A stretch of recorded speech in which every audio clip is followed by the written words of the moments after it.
Good evening and welcome back to the Daily O. I'm Sierra Williams. Thank you so much for joining us. House prosecutors wrapped up their arguments against former President Donald Trump Thursday by pointing out a Capitol riot could happen again if he is not convicted. Now it's his defense team's turn. Sources say they'll only use a fraction of their allotted 16 hours to make a few simple points. Here's the story.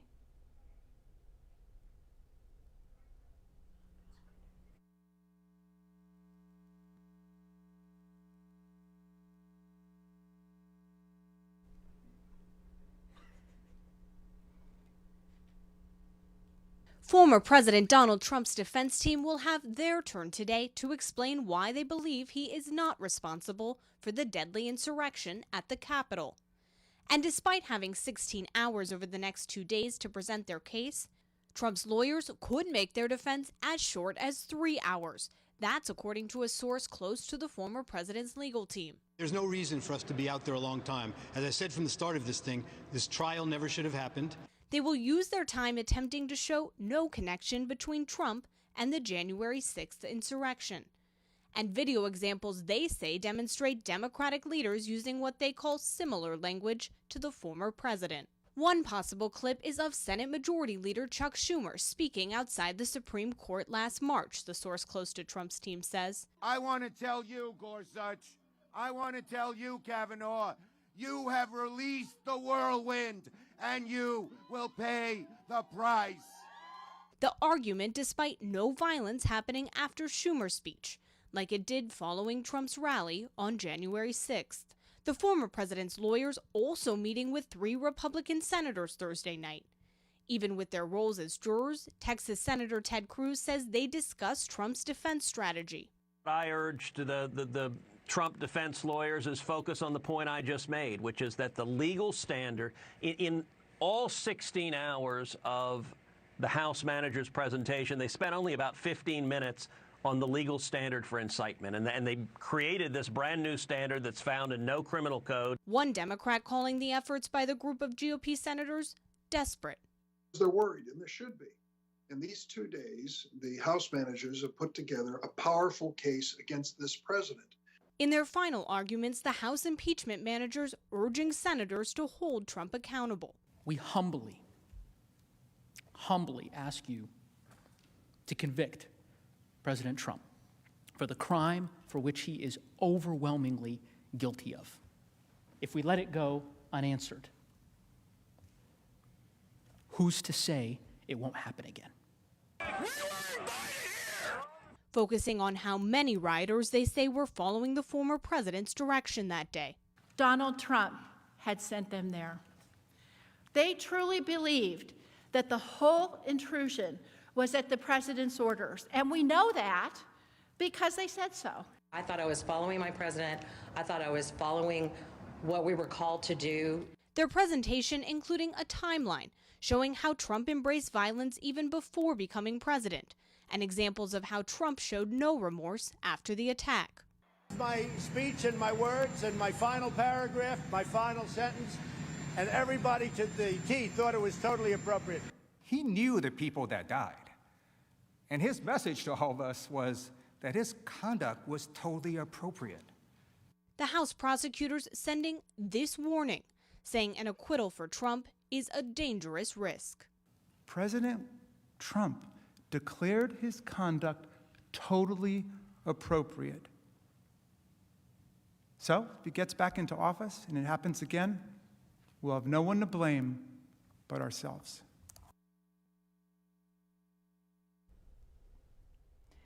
Analysts point out it may not matter how compelling either side's arguments are, since most senators appear to have already made up their minds.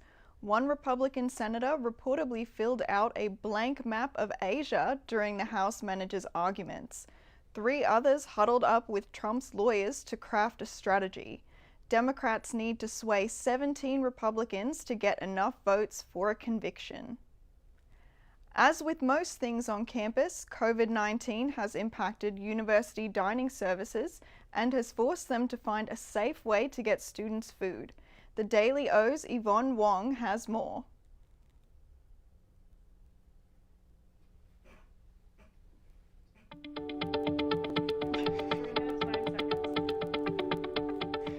name is Veda Xu. I'm the director of University Dining Services.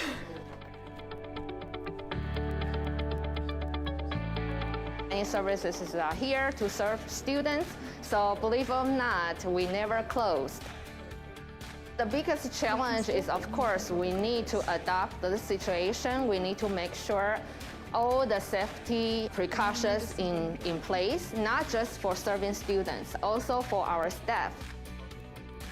Partnership with GrowHub started many years ago. We already have the technology in place, so it's helped us on some of the operation. For example, the busy location of the student union, how we reduce the lines at the student union. So therefore, that's only one line for students coming to pick up the food, not a double line for waiting on order food and pick up the food at the same time. We used to have a J1 program. We work with other universities outside the United States, bring the internship students coming to work with us.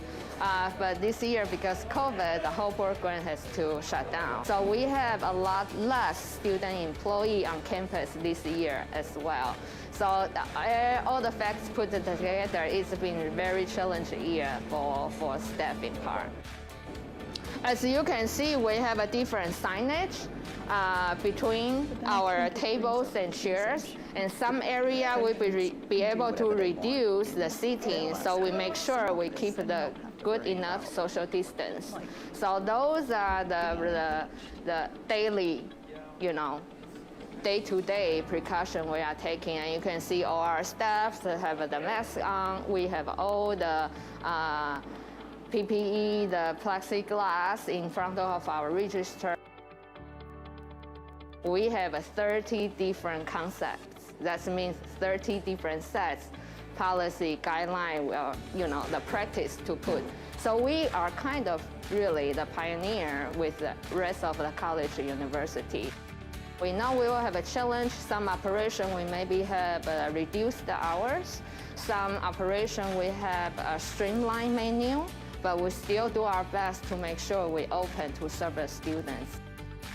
I just want to let everybody know the dining services is still open. The campus moving online for the last 2 weeks. We still have operation open. Even the fall break week, we still have operation open till Wednesday. So just check on our website. We update our operation hours, always there. So if everybody has a question, just go on our website and check it out.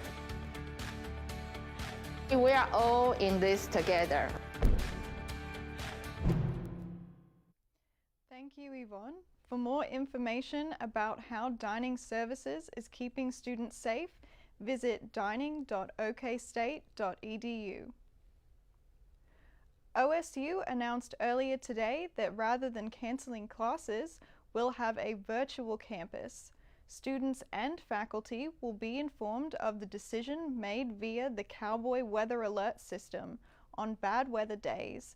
Be sure to check your email on bad weather days to see if your classes will be held virtual or cancelled altogether. With it being as cold as it has been lately, if you're in need of a coat, scarf, or gloves, or hygiene products, you can get these items from Pete's Pantry, located at 211 Student Union. Winter weather is headed our way this weekend, and Josh Weisel has more right after this break. For the Daily O, I'm Sierra Williams.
All right, and welcome back, folks. I'm Joshua Weisel here in the Ocala Storm Studios. We have a lot to talk about today, starting off with a weather alert. So this was a winter storm watch, but while we were at break, it actually turned into a winter storm warning. So all the areas that you see in light blue, that will be now on a pink color for a winter storm warning, and that does extend all the way into Kansas. It even extends into Arkansas and into North Texas, where we have winter storm warning in effect. We have quite a bit of snow activity on the way coming up into this weekend. So starting off with this evening and tonight, 16 for the high right about now, and then we're going to keep going into lower temperatures, 11 by midnight, 1 a.m., all the way through just about to 5 a.m. when we'll see a low of 9 degrees. It's going to be ridiculously cold, so if you don't have a jacket or anything, I'd be sure to go and get that and make sure that you prepare ahead. These are not actually going to be the coldest temperatures that we see coming up in the next couple of days, so stick around for the rest of the forecast. Moving on, here's a look at tomorrow. Again, cold. We're going to see that snow activity that we've seen throughout the last couple of days. It's going to be kind of a mix of flurries to even some a little bit more precipitation-wise with this activity tomorrow, especially as we head into tomorrow night into Sunday. But again, a high of 19. It's going to be very cold tomorrow. And then as we head into Sunday, again, really cold, 10 degrees for a high on Sunday. And this is when we're going to see the bulk of that snow activity. So when you have that snow and temperatures near 10 degrees for a high, we're going to see slick spots and a few other hazards such as slick sidewalks. We could even see some other things like school closures in town as we head into early next week, because that snow will continue into Monday. And here's a look at the snow for tonight into tomorrow. And like I said, this is going to be close to a dusting and more of activity like what we saw last couple of days, except it might be a little bit more precipitation-wise and measurement-wise. Less than a quarter inch of snow is likely in the areas in blue, and even less than that in the areas of white. That does include Stillwater, Oklahoma City, and Tulsa. But the bulk of the activity is going to be on Sunday into Monday. That's when we'll see the models, they're varying in their prediction for this. We're seeing anywhere from about 20 inches or less within this pink area. And we could see that, or we could see a little bit less than that. I'm saying somewhere between about 14 and 20 within this area. And then for Stillwater, closer to about, let's say, 8 to 15. Somewhere within that range is what we could see snow-wise, and in areas off to the east, we're talking McAllister, Fort Smith, could see even less than that between the 4 and 9 inch range. So another danger that we're going to be looking at, wind chills. This is going to be ridiculously cold to dangerously cold. -30 wind chills on Monday. That's dangerous. So if you're outside, it doesn't take that long to catch hypothermia in temperatures like this, and we're going to show you those lows for Monday. They're just as ridiculous. But these are the wind chills. And -15 on Sunday, -8 on Saturday, and tonight, -3 for those wind chills. So it's going to be very cold. Make sure that you bundle up. Like I said, it's going to be unusually cold for this time of year. And then -8 on Tuesday, -11 on Wednesday.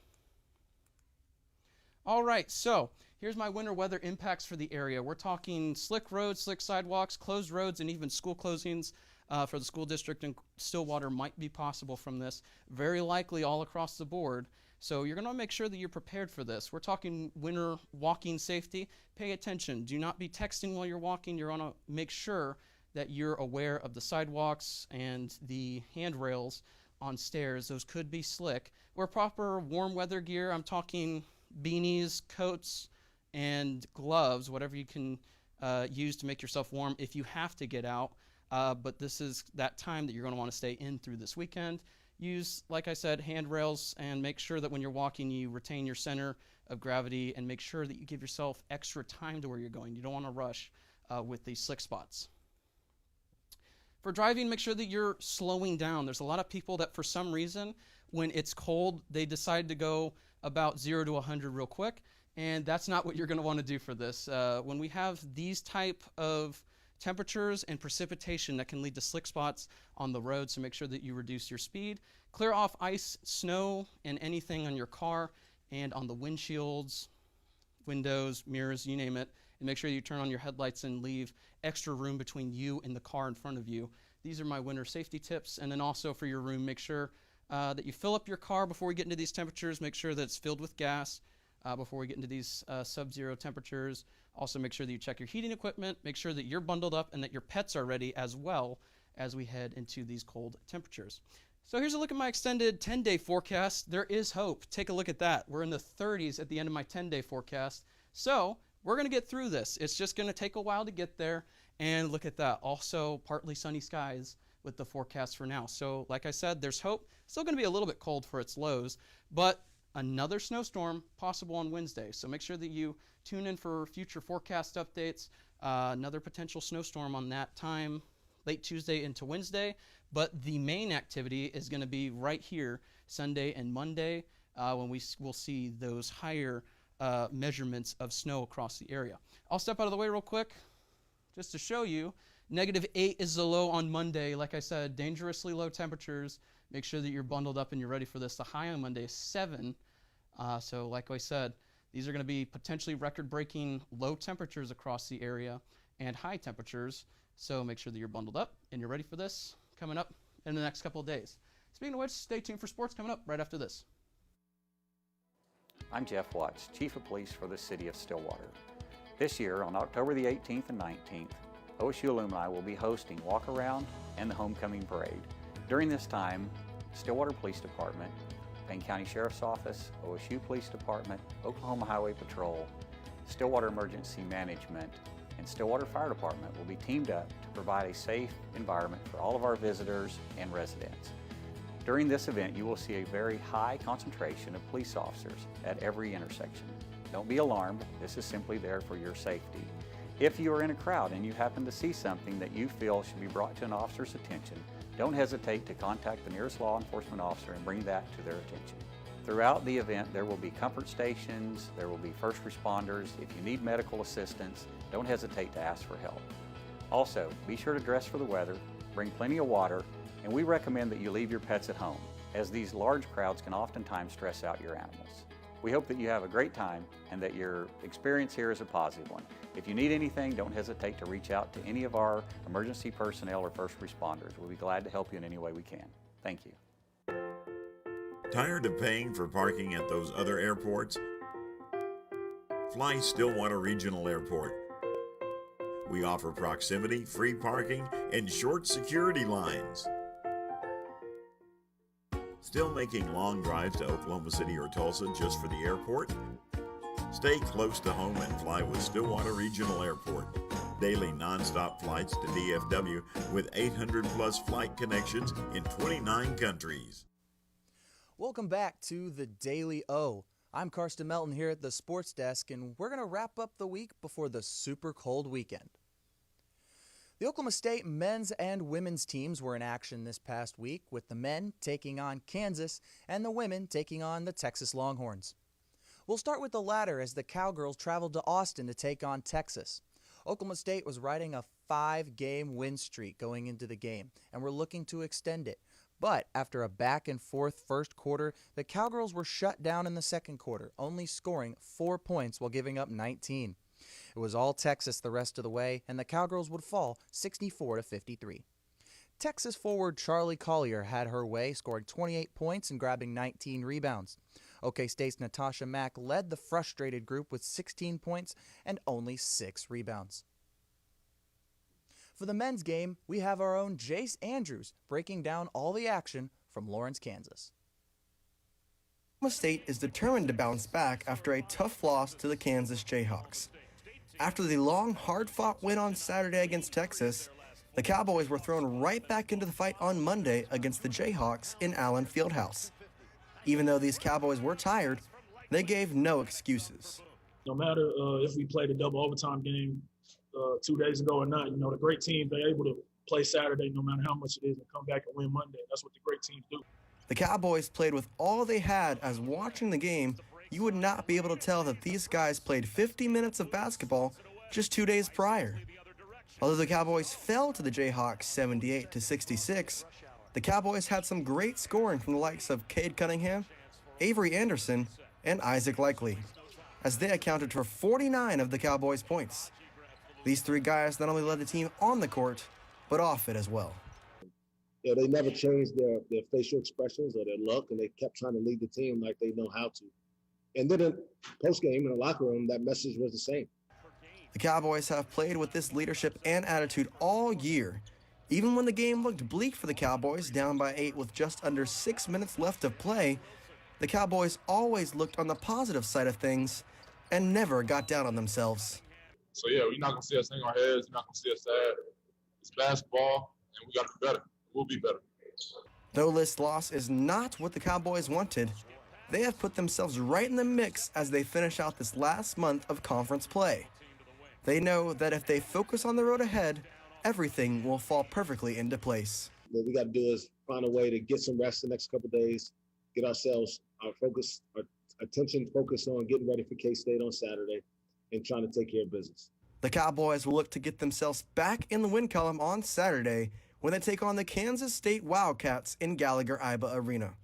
If you can't make the game, be sure to tune in to ESPNU at 11 a.m. to support our Cowboys. For the Daily O, I'm Jace Andrews. Thanks, Jace. I know we all like to sleep on the weekends, but get up a little earlier and support the Cowboys, either in person or at home. Moving now to the NFL, the dramatic offseason of the Houston Texans continued today with the news that their longtime and no doubt best player of all time, J.J. Watt, has been released. Watt has been a member of the Texans since 2011 when they selected him with their first-round selection. Watt is a 3-time Defensive Player of the Year. He's been named first-team All-Pro and to the Pro Bowl 5 times. He's also been the NFL sack leader twice and won the Walter Payton Man of the Year Award in 2017 for his efforts in the Houston area helping recover from Hurricane Harvey. Watt had reportedly asked for his release, and a discussion with the Texans ownership and all parties agreed to move on.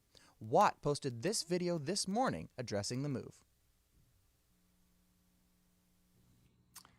I wanted to do this on video as opposed to putting out a statement or doing a press conference or anything like that, because I want you guys to hear it directly from me. I want to speak directly to you and the city of Houston so you can hear the words straight from my mouth. I have sat down with the McNair family and I have asked them for my release, and we have mutually agreed to part ways at this time. I came here 10 years ago as a kid from Wisconsin who'd never really been to Texas before. And now I can't imagine my life without Texas in it. The way that you guys have treated me, besides draft night, I mean, you guys booed me on draft night, but every day after that, you treated me like family. And I truly feel like you're my family. Watt will now be on the search for a new home, a home he hopes will have title aspirations as he's entering his 11th season as a pro. Some destinations for him include uniting with his brothers TJ and Derek in Pittsburgh, joining Tom Brady in Tampa, or going back home to his native Wisconsin and suiting up for the Packers. In other news, the longtime twins of the NFL, Marquise and Mike Pouncey, announced their decision to retire today. It was announced by Ramon Foster, a former teammate of Marquise, on his Twitter page. Marquise was drafted by the Steelers in 2010 and stayed there for his entire career. Mike, meanwhile, spent his 10-year career with the Miami Dolphins, whom he was drafted by, and the Chargers, where he finished his career. The Australian Open was open for fans at the beginning of the tournament, with big maskless crowds flooding the venues. Now, the Open will continue with no crowds, as the Australian government imposed a 5-day lockdown on its people in Melbourne. The state's total COVID-19 cases rose to 19 and decided that the best case of action was to lock down. The remaining matches will be played bubble style, with the players on lockdown as well. Before we go for the weekend, let's get you caught up on all the other headlines from this past week. The head of the Tokyo Olympics, President Yoshiro Mori, has resigned following his sexist comments about women that he said more than a week ago. Clemson quarterback Trevor Lawrence had his pro day today at Clemson's indoor practice facility. He is scheduled to have surgery for a problem in his non-throwing arm, so he moved his pro day up a month. He is still expected to be selected #1 overall by the Jacksonville Jaguars come draft time in April. The Oklahoma City Thunder will be in action tonight against the Denver Nuggets. The Thunder will be without Shai Gilgeous-Alexander, who is dealing with a knee injury, and rookie Theo Maledon, who is going through COVID health and safety protocols. And don't forget about UFC 258 tomorrow night when welterweight champion Kamaru Usman defends his title in the main event against UFC veteran Gilbert Burns. Thanks for joining us tonight. Make sure you keep up with The Daily O at TheDailyO_TV. You can also watch our show on Amazon Fire Stick, Apple TV, Roku, and on Suddenlink Channel 112. We'll see you next week. For The Daily O, I'm Karsten Melton.